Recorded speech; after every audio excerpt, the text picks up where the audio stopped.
PDS rice అక్రమ రవాణాను అడ్డుకోవడానికి అధికారులు రంగంలోకి దిగారు. ఎక్కడికక్కడ అక్రమ రవాణాను పసిగడుతున్నారు. అంతేకాదు దీనికోసం ప్రభుత్వం సిట్ ఏర్పాటు చేసింది.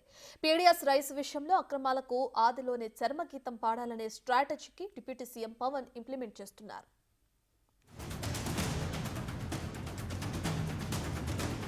పాలనలో తన మార్కు చూపిస్తోన్న పవన్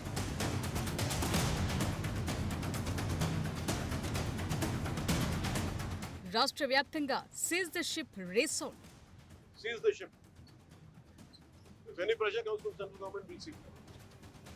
రైస్ మిల్లుల్లో అధికారులు ఆకస్మిక రైడ్స్. ఎక్కడికక్కడ పీడీఎస్ రైస్ పట్టివేత. Seize the ship. 10 రోజుల క్రితం పవన్ చెప్పిన ఈ మాట ఏపీని కుదిపేస్తోంది. నిజానికి షిప్ సీజ్ కాలేదు, కానీ దాని వెనుకున్న ఉద్దేశం మాత్రం నెరవేరుతోంది. వేల కోట్ల రూపాయల పీడీఎస్ రైస్ అక్రమంగా దేశం దాటిపోతోందని పవన్ ప్రధాన ఆరోపణ. గత 5 ఏళ్లు దీనికోసం ఎన్నో పోరాటాలు చేశారాయన. అధికారంలోకొచ్చిన తరువాత స్పెషల్ ఫోకస్ చేశారు.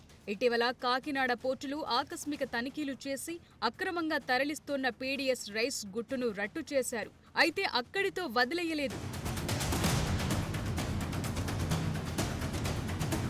ఏదైనా సమస్యకు మూలాలను కనిపెట్టి అక్కడ్నుంచి అంతం చేయాలనేది పవన్ ఉద్దేశం. అందుకే పోర్టులకు వెళుతున్న పీడీఎస్ ను ఆదిలోనే పట్టుకోవాలని అధికారులను రంగంలోకి దించారు. దీంతో ఎక్కడికక్కడ విజిలెన్స్, రెవెన్యూ డిపార్ట్మెంట్లు రంగంలోకి దిగుతున్నాయి.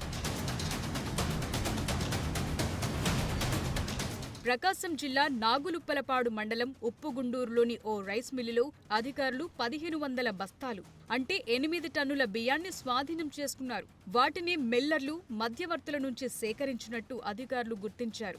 ఈ బియ్యాన్ని ప్రకాశం జిల్లాలో కృష్ణపట్నం పోర్టుకి తరలించి అక్కడ్నుంచి సౌత్ ఆఫ్రికా, వియత్నాం దేశాలకు సరఫరా చేయాలని మిల్లర్ల ప్లాన్.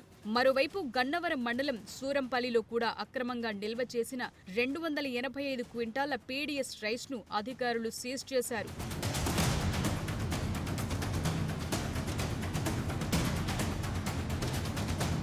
రాష్ట్ర వ్యాప్తంగా అధికారులను పరుగులు పెట్టిస్తూ అక్రమాలను వెలికితీస్తున్నారు పవన్. బియ్యం అక్రమ రవాణా వెనుకున్నది ఎవరు అనేది కూడా తేల్చే పనిలో పడింది ప్రభుత్వం. దీనిపై సిట్ను ఏర్పాటు చేసింది. 10 రోజుల క్రితం కాకినాడతో పాటు రాష్ట్ర వ్యాప్తంగా నమోదైన కేసులను ఈ స్పెషల్ ఇన్వెస్టిగేషన్ టీం విచారించనుంది. సిట్ చైర్మన్ గా వినీత్ బ్రిజ్లాల్ నియామకమయ్యారు. ఆయనతో పాటు మరో 5గురు ఈ టీంలో ఉన్నారు.